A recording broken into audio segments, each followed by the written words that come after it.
and welcome back to my channel. I'll be carrying on reviewing Naming Adult Autism, Culture, Science and Identity. Sorry I couldn't film yesterday. I can't always film on exactly...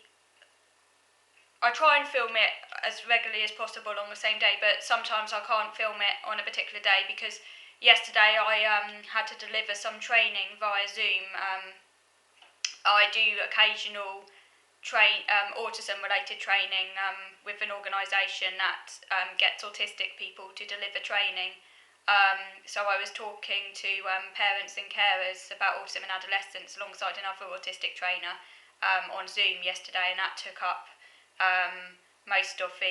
it took up all morning, and then I didn't have time to film after that, and I was too tired, so I'm filming today instead. So carrying on reviewing Naming Adult Autism then, from where I got up to yesterday. So I was talking about how James McGrath was criticising Simon Baron Cohen's sort of patriarchal conception of autism and sort of his very stereotypical sort of view of male and female behaviours. The Essential Difference, which is one of Simon Baron Cohen's main books, I don't know if any of you have read it. I did want to read it and I thoroughly disagreed with everything in it, but I just was interested and wanted to read something that I knew I would disagree with, but just out of interest, and I have read it a long time ago. The Essential Difference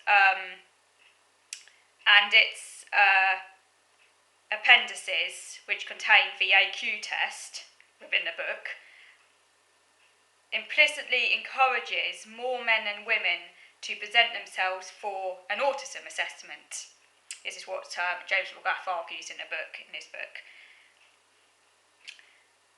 And then, if you then have, say, more men than women going forward for an autism assessment, this would only reinforce the University of Cambridge's Autism Research Centre's profile of what it means to be autistic. So you have this kind of like self-fulfilling cycle.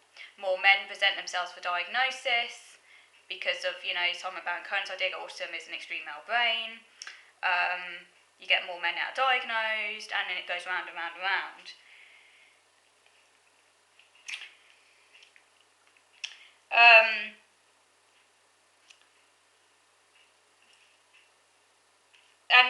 Also contained within the book, The Essential Difference, there's also, as well as the AQ, the autism quotient, there's also Simon Baron's Systematizing quotient, which asks questions such as, if there were a problem with the electrical wiring in my home, I'd be able to fix it myself. And if you answered yes to that, then you'd get a higher score on the SQ. Of course, I've got absolutely no idea how to do that. I do feel also that these questionnaires discriminate against autistics who struggle with like spatial skills, and it's also rather ironic because many autistics do have like issues around like spatial awareness, and it's quite common for autistics to have issues with motor skills.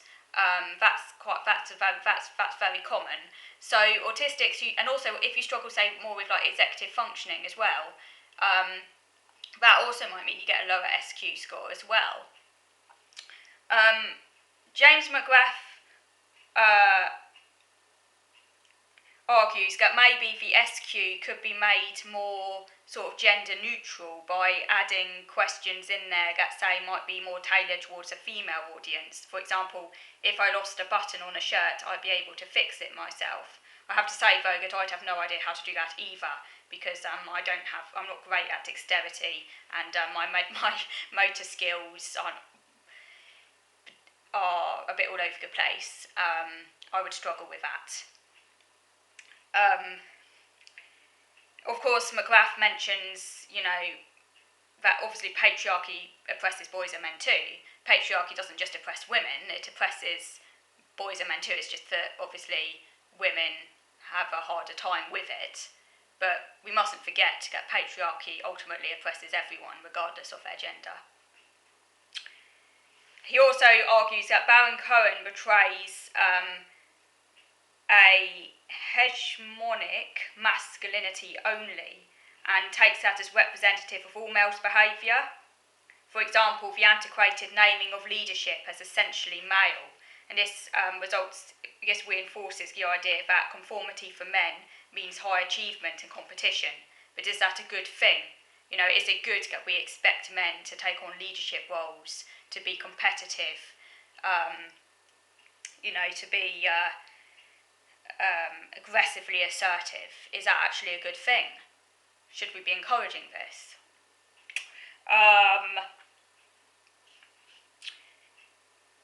The other issue is that the main scientific studies concerning autism and extreme male brain have only involved non-autistic subjects. This comes back down to the rather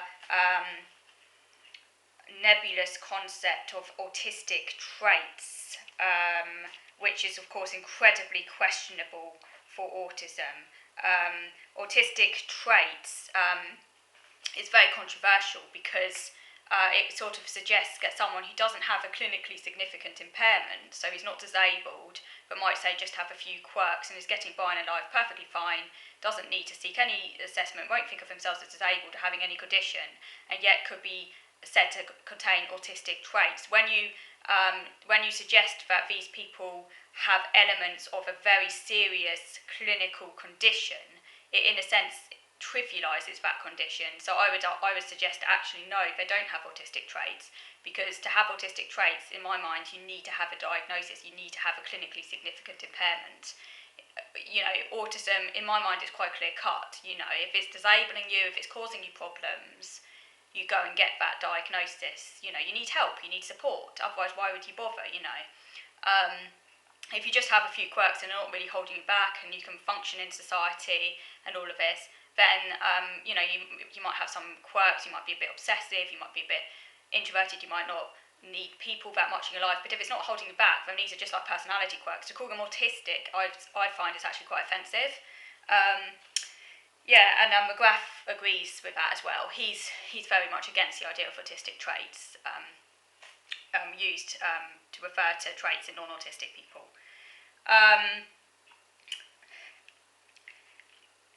He also refers to a trend where impairment and the need for a diagnosis recedes and is replaced by extraordinary ability in autism portrayals. For example, Sheldon Cooper in The Big Bang Theory, who's a successful theoretical physicist. And it's argued that these people might score 100% on the AQ test, they might get really high scores, but lack the diagnostic criteria that is not part of the questionnaire, which is that there should be a genuine impairment because of the traits. This is what McGrath emphasises, and I thought it was quite refreshing to read this because I 100% agree with McGrath. It is to do with the impairment. Is there an impairment there? If there is an impairment there, if your traits cause problems, then that's the key, actually. That's in your diagnostic criteria. I think it says that the traits must cause clinically significant impairment in occupational, social or other areas of functioning, something like that. And that should be the key. And that's vitally important because otherwise anyone could, just because someone gets 100% on the autism quotient, that doesn't mean they're autistic. And conversely, someone might get a low score on the autism quotient, maybe because they don't meet a stereotype, the Simon Baron Cohen extreme male brain stereotype, or they might have other conditions, and actually be severely impaired and, properly actually clinically autistic, and possibly even quite severely so. So the AQ test does not actually measure how autistic, the AQ test does not measure how impairing the traits are, and it cannot indicate whether or not someone is autistic, and yet it's often treated like that. And also McGrath refers to the idealisation of autism, how disability itself can become idealised. which is problematic. And also, there's little cultural recognition of how the autistic identity can intersect with other forms of oppression. In sociological speak, this is what's called intersectionality. So it's where often a person might not just experience one form of oppression, but actually experience multiple levels of oppression. So if you're a white, middle class man, heterosexual, and has autism but without any other comorbid coexisting conditions, is doing quite well for yourself, you're going to experience some degree of oppression based on the fact you're autistic, but your experience is going to be completely different. Say at the other end, say you might have a black, working class woman who's autistic and is also gay and might also say have a mental health problem, might have a learning disability. So that person then, I'm just using it as extremes, from one extreme to the other, but that would be like the other extreme, where they'll be experiencing multiple levels of oppression, and they might both be autistic. She might be autistic just like a man, but her experience of the autism is going to be completely different because you'll be experiencing all these other levels of oppression. And obviously, again, there's everything in between. So to give you a personal example, I'm autistic, but I'm also a woman. So that's the intersection there. You know, women already are not as advantaged as men, and I'm gay. So that's another layer, you know, which is another level of, say, potential discrimination that I have to face, or exclusion. And I also have OCD and dyscalculia. So they're like the intersectionalities I have to experience, and everyone has different types of intersectionality and different degrees of intersectionality. But this is often rarely shown in autism representations, because it does usually tend to focus on this on a white middle class man who's heterosexual and is only and the only aspect that sets him apart from others is the autism. So that's idealistic. Also, as McGrath mentions, the fixation on STEM, science, technology, engineering and maths, means that there's a disregard for the reality that many autistic people face. The fixation on STEM results in disregarding a reality that many autistic people face significant learning impairments. And there's also little regard for the comorbidities, for example, anxiety, motor difficulties, dyspraxia, all of these things which are rarely shown in the dominant representations. So the dominant representations really just use autism for comic effect. For example, Sheldon is otherwise not really a character, he's incredibly flat, argues James McGrath, and the representations are often constructed around a single idea or quality, resulting in a very sort of one-dimensional character, when often how autism is experienced is very complex because it intersects with all of these other issues. So you end up with standardisation in mass-produced cultural texts that endlessly repeats the same themes and values with which we're already familiar to audiences, resulting in a repetition. So you get this endless repetition where you get the same stories, the same standardised stories told over and over again. This is how stereotypes get made. You end up with these one-dimensional, flat characters lacking in complexity. It fictionalises and idolises the provisions and opportunities for autistic adults. As I mentioned in my previous video, the vast majority of autistic adults are unemployed. But you wouldn't know that necessarily when you see these fictional representations of highly successful autistic adults, you know, working as top scientists and things like that. Yes, there are autistic top scientists, but they're very much a minority. But you wouldn't necessarily know that when you see them portrayed again and again and again in movies and the mass media. Okay, so I'm going to move on to video number 2 now, to carrying on reviewing naming adult autism. So moving on to video number 2 now.